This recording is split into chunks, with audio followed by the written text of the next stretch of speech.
캐나다에서 식료품과 임대료 같은 물가가 좀처럼 잡히지 않으면서 한인 사회의 고충이 큰데요. 비용 절감을 위해 인력을 줄이고 할인 품목에 맞춰 장을 나눠보는 등 허리띠를 졸라매고 있습니다. 이은경 리포터가 취재했습니다.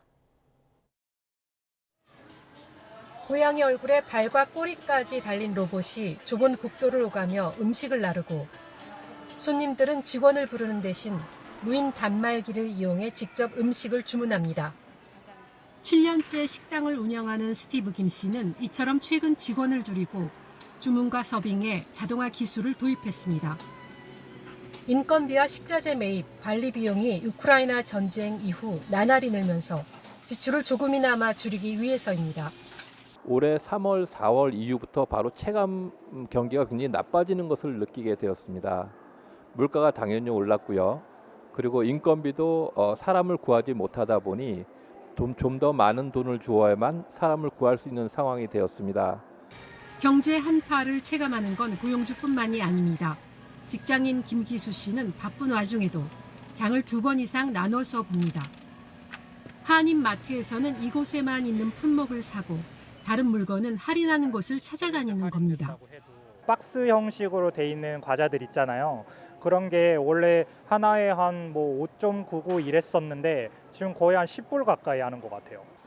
주거 비용을 절약하기 위해 집을 빌리는 대신 학생들처럼 홈스테이를 이용하는 청년도 등장했습니다. 원베드룸도 너무 비싸서 홈스테이도 비싸지만 원베드룸도 너무 비싸기 때문에 부담이 되는 건 사실입니다. 음식과 빨래 해주고 그리고 가족처럼 대해주는 홈스테이가 그래도 좀 낫지 않나 싶어서 계속 홈스테이 머물 예정입니다. 침실 1개가 있는 집의 평균 월세가 2년 만에 20% 가까이 느는 등 캐나다 주요 도시의 주거 부담이 큰 폭으로 상승했기 때문입니다. 그동안 못 들어오시던 워크퍼밋 비자 있었던 분들, 그리고 실제로 워홀로 올해 굉장히 많이 뽑게 됐고요. 그리고 이민자들도 굉장히 많이 늘어났고 유학생도 많이 늘어났죠. 그렇게 잠재돼 있던 수요가 폭발적으로 한 번에 들어오면서 렌트비 상승을 같이 부추긴다고 보고 있습니다.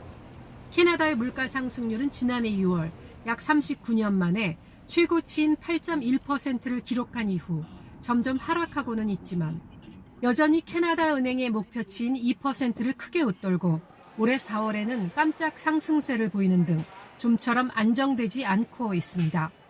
100불의 가치가 옛날에 한 50불 정도의 가치 아닌가 이런 생각을 하게 돼요. 왜냐하면 100불, 200불이 쇼핑을 하면 금방 옛날보다 더 일찍 없어지잖아요. 이처럼 고물가가 이어지자 캐나다 중앙은행은 기준금리를 4.75%로 0.25%포인트 전격 인상했습니다.